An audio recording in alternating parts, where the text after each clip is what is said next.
की तरह इतना ज़्यादा परेशान होने की दिक्कत मतलब ज़रूरत नहीं है। तो चलिए समझते हैं कि क्या होता है। देखिए, काफ़ी बार क्या होता है कि बहुत सारे जो पार्टनर हैं उनके बीच अनबन भी हो जाती है इसी वजह से, लेकिन उनको समझ में नहीं आता है, तो इसके कुछ कारण मैंने लिखे हैं, मैं जल्दी से आपको बता देती हूँ, आपको पढ़ने की ज़रूरत नहीं है। पहला है मास्टरबेशन। जी हाँ, ये एक बहुत ही बड़ा कारण होता है जिसकी वजह से आपको ईडी की प्रॉब्लम हो जाती है कि आपकी जो वेन्स हैं, वो कमज़ोर हो सकती हैं, आपकी आर्टरीज़ कमज़ोर हो सकती हैं, आपका सेंसेशन जा सकता है, आपको जो एक अपने पार्टनर के साथ जो लगाव महसूस होता है, एक कनेक्टिविटी फ़ील होती है फिज़िकली भी एंड साइकोलॉजिकली भी, वो भी खत्म हो सकती है क्योंकि आप बार-बार, बार-बार क्या करें फ़ोन देख रहे हैं, हाथ से कर रहे हैं जिसकी वजह से वहाँ पे कोई इंजरी हो सकती है, डैमेज हो सकता है और आपका सेंसेशन पूरी तरीके से जा सकता है। बाकी जो मसल्स हैं वो भी कमज़ोर हो जाती हैं बहुत बार क्योंकि आप सही तरीके से नहीं करते हैं, बहुत ज़्यादा हार्ड आपकी ग्रिपिंग होती है, तो आपको दिक्कत आ जाती है, ठीक है? तो ये इसकी आपको एडिक्शन नहीं होनी चाहिए, बस कभी-कभार हो गया ठीक है, लेकिन एडिक्ट इस चीज़ के नहीं होना है क्योंकि उसके बाद आपको पार्टनर के साथ उतना अच्छा फ़ील नहीं होता है क्योंकि आपका जो हाथ है वो एक ये समझिए कि अननेचुरल वे है बट जो एक्चुअल में जो फीमेल के साथ जब आप रहते हैं तो वो एक नेचुरल तरीका होता है, उसकी नेचुरल जगह होती है। तो उसके साथ वो फिर उसको कंपेयर करने लगता है क्योंकि उसको उतना ज़्यादा अच्छा नहीं लगता है क्योंकि हाथ आप जितना चाहे टाइट कर सकते हैं लेकिन वो जो जगह होती है वो उतनी ज़्यादा टाइट तो नहीं हो सकती, ठीक है? ये नेचुरल है। नेक्स्ट हम बात करते हैं कि किसी-किसी को होता है परफॉर्मेंस की एंग्जायटी। जी हाँ, किसी को कोई दिक्कत नहीं है उस पार्ट में कोई प्रॉब्लम नहीं है, लेकिन उनको प्रेशर है। वो बहुत ज़्यादा अपने ऊपर एक बर्डन लेके रखते हैं कि कैसे करूँगा, क्या कहेगी पार्टनर और कर भी पाऊँगा कि नहीं कर पाऊँगा, तो इसकी वज़ह से उनको तनाव नहीं आता है। जी हाँ, ये भी कारण होता है। ऐसा उन लोगों में ज़्यादातर होता है जो कि बहुत सारे टाइम के बाद मिलते हैं या फिर शुरुआत में मिलने जा रहे हैं या फिर नई-नई शादी हुई है, तो उनके ऊपर बहुत सारा प्रेशर होता है। उनको इसी को बोलते हैं परफॉर्मेंस एंग्जायटी। तो आप इतना मानिए ये कोई खेल नहीं है, ये कोई ऐसा मैदान नहीं है जहाँ पे आपको जंग जीतनी है। ये सिर्फ़ आप दोनों की कंपैटिबिलिटी होनी चाहिए, एक-दूसरे की अच्छे से कम्युनिकेशन होनी चाहिए। बहुत ही नेचुरल और नॉर्मल तरीके से आपको इसके बारे में बातचीत करके और इसको सुलझाना है। लेकिन फिर भी अगर आपको दिक्कत है, नहीं कर पा रहे हैं, तो फिर आप डॉक्टर के पास जा सकते हैं क्योंकि इसकी वजह से ही बहुत सारे लोगों को तनाव आता ही नहीं है या फिर बीच में ही चला जाता है, ऐसा भी होता है। नेक्स्ट है ट्रॉमा। देखो, अब आपको समझ में आया कि किसी को प्रॉब्लम क्या है, परफॉर्मेंस की है, लेकिन उनको तनाव नहीं आ रहा, वो दवाइयाँ खा रहे हैं, तो दवाइयाँ कैसे काम करेंगी? उसके लिए आपको मेडिकेशंस देंगे डॉक्टर जिससे आपकी हेल्प होगी और आपके अंदर एक कॉन्फिडेंस फील होगा। ओके?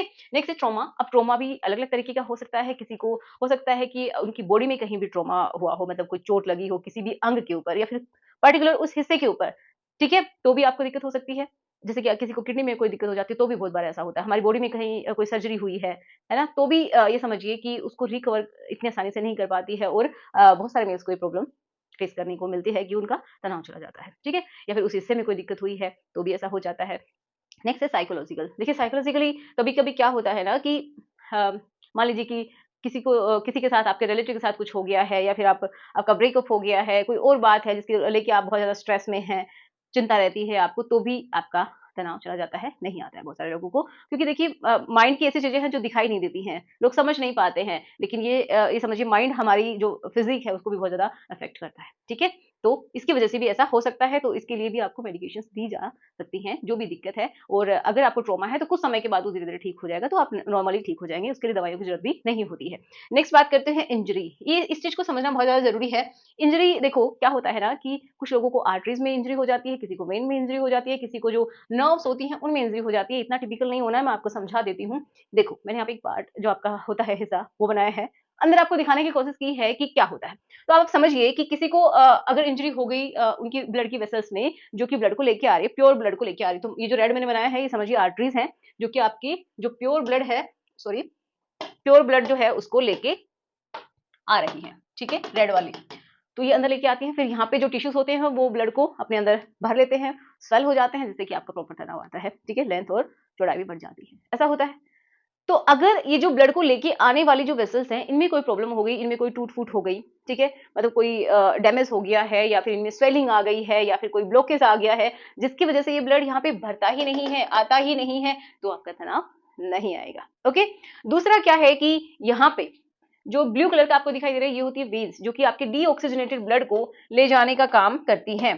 डीऑक्सीजनेटेड ब्लड को लेके जाने का काम करती हैं। तो मतलब क्या है कि पहले आपके इस पार्ट में ब्लड आता है, रुकता है यहाँ पे जब तक आपका काम होता है, तब तक हार्डनेस बनी रहती है, फिर ये काम होने के बाद ये ब्लड वापस चला जाता है। लेकिन कभी-कभी क्या होता है ना कि ये समझिए कि यहाँ जो ब्लड को वापस जाना होता है, तो वो यहाँ पे रुक ही नहीं पाता है और इनमें वो सीधा ही चला जाता है। मतलब जो ब्लड आया, फिर वो रुक नहीं पाएगा और वेन्स के थ्रू निकल जाएगा, तो भी तनाव नहीं आता है। ये समझिए कि इनका जो वॉल है, ये वो खराब हो गया है ना? वहाँ पे रुकना चाहिए, वो रुक नहीं पा रहा है, या फिर इनमें कोई इंजरी हो गई है, जिसकी वजह से भी आपको तनाव नहीं आता है। नेक्स्ट, कि कुछ क्या होती हैं, नर्व्स होती हैं, ठीक है? नर्व्स जो कि आपके मैसेज को लेके आती हैं। मैसेज कौन-सा, जो कि आपके ब्रेन से और आपके उस हिस्से तक जो मैसेज पहुँचाता है, आपको सेंसेशन फ़ील होती है, तो वो मैसेज जब लेके आने के लिए जो नर्व्स होती हैं, वो होती है, आपको पता है यहाँ पे तो बहुत सारी नर्व्स पाई जाती हैं, नर्व एंडिंग मिलती है, इसी वजह से ये वाला हिस्सा बहुत ज़्यादा सेंसिटिव होता है। तो अगर आपके इस पार्ट में उन नर्व्स के अंदर डैमेज हो गया है, तो कोई मैसेज नहीं आएगा, आपको फीलिंग नहीं आएगी, आपको महसूस नहीं होगा, तो आपका जो तनाव है, वो भी नहीं आएगा, ठीक है? तो इनमें कोई डैमेज है किसी भी तरीके का, तो भी ऐसा हो जाता है, तो ये हो गई इंजरी की बात। अब हम बात करते हैं कि किसी-किसी में क्या हो जाता है, हार्मोन्स का इम्बैलेंस हो जाता है। जैसे कि जैसे किसी की उम्र बढ़ती है तो डायबिटीज़ वगैरह हो जाता है, तो इंसुलिन गड़बड़ हो गया, या फिर आपका थायराइड गड़बड़ हो गया, या फिर आपका जो टेस्टोस्टेरोन है वो सही से उसके लेवल सही नहीं है, तो भी आपको प्रॉब्लम होती है और आपको ईडी की दिक्कत होती ही है। ओके? तो हार्मोन्स के लिए आपको प्रॉपर अपनी डाइट के ऊपर ध्यान देना होता है और आपको एक्सरसाइज करनी होती है, जिससे कि आपके हार्मोन्स अच्छे तरीके से काम करें। आपको गहरी नींद की भी ज़रूरत होती है। क्वालिटी स्लीप जो है वो आपको लेनी चाहिए। तो समझ में आया होगा कि आपका कारण क्या है, आप क्यों दवाइयाँ खा रहे हैं, और अगर आप गलत तरीके से खा रहे हैं तो उनको बंद कर दीजिए, पहले डॉक्टर से मिलिए, आपकी प्रॉब्लम को समझिए और फिर आपको उसका इलाज करवाना है। ठीक है? तो चलिए मिलते हैं नेक्स्ट वीडियो में। Thanks for watching. Good bye.